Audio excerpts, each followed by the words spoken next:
द्वारका का एड्रेस है, द्वारका के इलाके में जो इसमें विस्तार से हमने दिया है, आप पढ़ सकती हैं। उस एड्रेस पर और बहुत सारी कंपनियां रजिस्टर्ड हैं, जिससे जाहिर है कि एक संदिग्ध लेन देन का मसला है। जो कहा जाता है बिहार में दी के टैक्स की वसूली अभी गोपनीय तरीके से हो रहा था, पीठ पीछे हो रहा था, अब तो बिहार सरकार के खजाने में सीधे सीधे खुल्लम खुल्ला सेंध लगा रहे हैं लोग। कोई भी किसी को काम अलॉट करने के लिए स्पष्ट नियम है कि 15 लाख से रुपए से ज़्यादा कोई भी कार्य का आवंटन ग्लोबल टेंडर के जरिए किया जाता है, जिसमें उसकी पहली प्राथमिकता होती है कि उसके पास कार्य अनुभव है कि नहीं, एक्सपीरियंस है कि नहीं, और दूसरा होता है निविदा में जो सबसे न्यूनतम बोली लगाएगा उसी को काम दिया जाएगा। इस पूरे मामले में आप जांच करेंगे तो न पूरी किसी भी प्रक्रिया का पालन नहीं किया जा रहा है। सबसे महत्वपूर्ण खबर यह है कि बजट बनाने के पूरे दौरान बिहार सरकार जब बजट बना रही थी वित्त सचिव के नेतृत्व में, आनंद किशोर के नेतृत्व में, उन बैठकों में बिना अधिकृत यह ईशा वर्मा लगातार बैठकों में 3 महीने से वित्त विभाग और विभिन्न मंत्रालयों में वो काम कर रही थी, जो उनके पास कोई भी प्राधिकार नहीं था। एक निजी व्यक्ति सरकार के गोपनीय दस्तावेज तक पहुंच, जो साबित पहुंच थी, यह अपने आप में चौंकाने वाला विषय था। मतलब बिहार का बजट कोई गोपनीय नहीं था। बजट को लूट के हिसाब से तैयार करने के लिए ईशा वर्मा, जो दीपक कुमार की बेटी हैं, जो बिहार के मुख्यमंत्री के प्रधान सचिव हैं, नेतृत्व में इस तरह से खुल्लम खुल्ला किया गया, यह भारी जांच का विषय है। मैं माननीय प्रधानमंत्री और इस राज्य के राज्यपाल से आर्थिक जांच इकाई से जांच करने का अनुरोध करते हैं। इतना ही नहीं, जांच होने तक दोनों को पदमुक्त करें, नहीं इससे जाहिर होगा कि नीतीश कुमार के नेतृत्व में यह काम, भ्रष्टाचार का काम, अनियमितता का काम किया जा रहा है। अगर दीपक कुमार पर और आनंद किशोर पर अगर कोई कार्रवाई नहीं की जाती है, इससे जाहिर है कि नीतीश कुमार की संलिप्तता मानी जाएगी। नहीं अपने को ईमानदार साबित करना चाहते हैं, तत्काल प्रभाव से दोनों को मुक्त करने का काम करेंगे।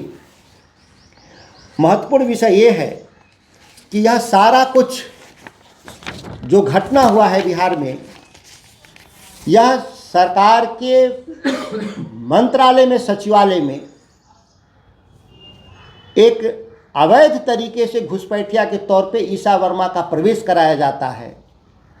आने वाले समय में जो मेरी जानकारी है कि अप्रैल के महीने के शुरुआती दिनों में एक बोधि प्राइवेट लिमिटेड को ग्रीन एनर्जी के नाम पर सरकार के विभिन्न विभागों, इस 25 करोड़ के अलावा सरकार के दूसरे विभागों से भी पैसे देने का दबाव बनाने के लिए, और निजी कंपनियों से भी जो बिहार में काम करते हैं उनको दबाव बनाने के लिए, यह 25 करोड़ के अलावा भी सैकड़ों करोड़ फंड उगाही करने का पूरा प्लान तैयार बिहार की सरकार ने कर रखा है वित्त सचिव के नेतृत्व में, जो अप्रैल में निश्चित तौर पर इस तरह की बैठक होने का तैयारी कर रखा था।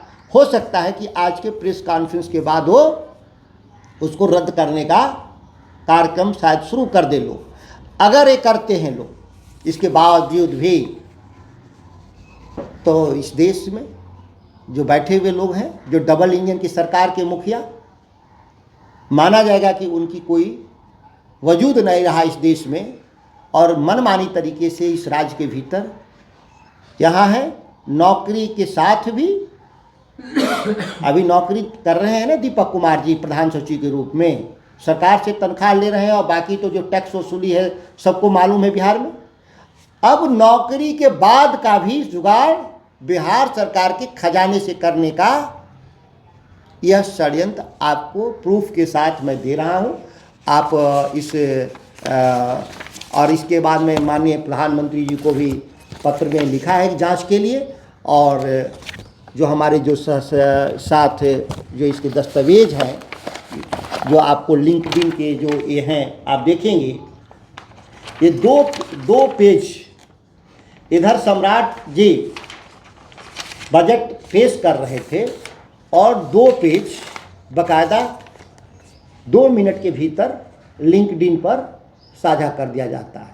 जाहिर है कि पूरी योजना, ये जो योजना बनी, यह ईसा वर्मा के नेतृत्व में बना कि किस तरीके से राज्य के खजाने को एक प्राइवेट कंपनी के जिम्मे सुपुर्द कर दिया जाए, जिसके पास कोई भी कार्य का अनुभव नहीं है। दूसरी बात, अनुभव के बाद भी कोई ज़रूरी नहीं है कि आपको कार्य दिया जाए, क्योंकि उस तरह के कार्य करने वाली दूसरी जो कंपनियां हैं, वो जो कम दर पे अगर निविदा देंगी तो उनको इस काम को दिया जाना चाहिए। ये महत्वपूर्ण जो खुलासा है और उम्मीद करते हैं कि बिहार के भीतर इस पर एक व्यापक चर्चा के जरिए ऐसे भ्रष्ट लोग और भ्रष्ट लोगों के साथ रहने वाले लोगों पे एक जांच एजेंसी के द्वारा कड़ी कार्रवाई की जाएगी, यह उम्मीद करता। सर, आपने कहा कि बजट जब बन रहा था तो ईसा गुप्ता उस बजट बैठी हुई थी, क्या उसके प्रूफ है आपके पास?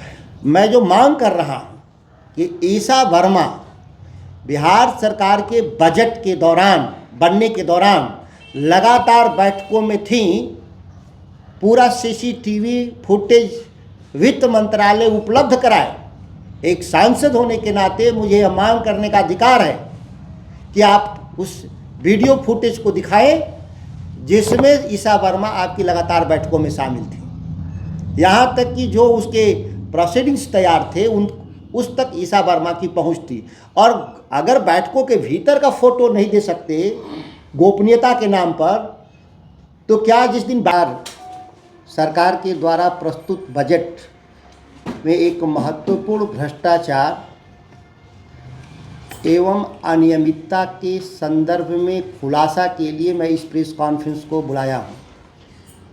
साथियों, आपको जानकर हैरानी होगा कि बिहार बजट 3 मार्च 2025 को सम्राट चौधरी के द्वारा बजट में एक महत्वपूर्ण घोषणा किया गया कि 25 करोड़ रुपए से वित्त विभाग के भीतर एक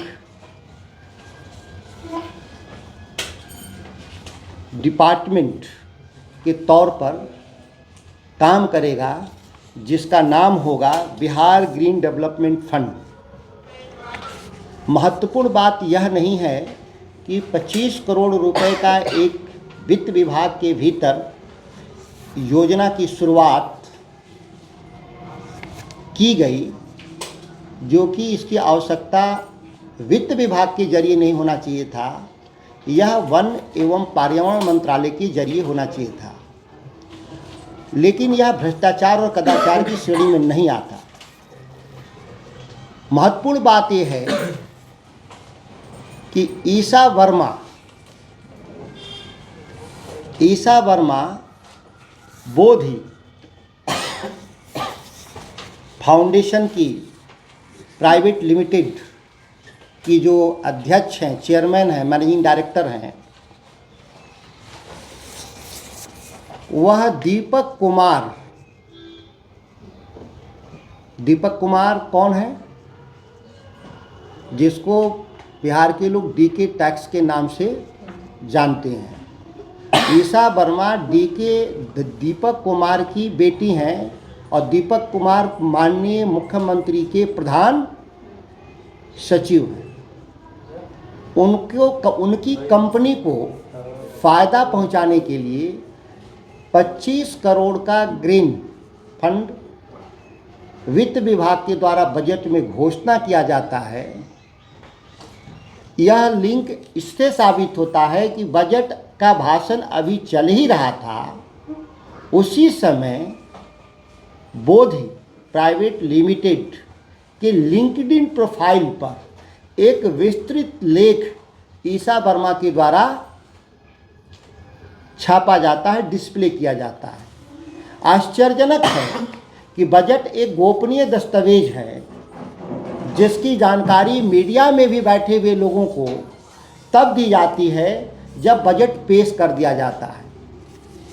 देश के सबसे त्वरित एजेंसियों के द्वारा भी बजट से संबंधित खबरों को छापने के लिए जो दस्तावेज की जो उपलब्धता होती है वो घंटों बाद निकल कर सामने आता है, और रिपोर्ट फाइल करने में भी उनको कम से कम 1 से 2 घंटा लगता है।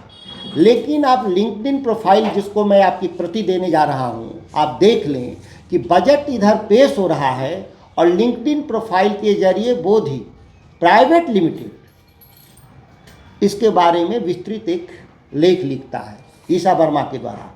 ईशा वर्मा कौन है? दीपक कुमार प्रधान सचिव मुख्यमंत्री की बेटी हैं, जिनको फ़ायदा पहुंचाने के लिए 25 करोड़ की एक योजना वित्त विभाग के जरिए ग्रीन एनर्जी के नाम पे शुरू किया जाता है, जो एक लूट का सबसे बड़ा सबूत है। इसकी स्थापना भी आश्चर्यजनक है। इस कंपनी के पास कोई भी कार्य का अनुभव नहीं है। इस तरह के मामले में इसकी स्थापना की जाती है 17 दिसंबर 2024 को, मतलब आज से 2.5 महीना पहले इस कंपनी को रजिस्टर्ड किया जाता है।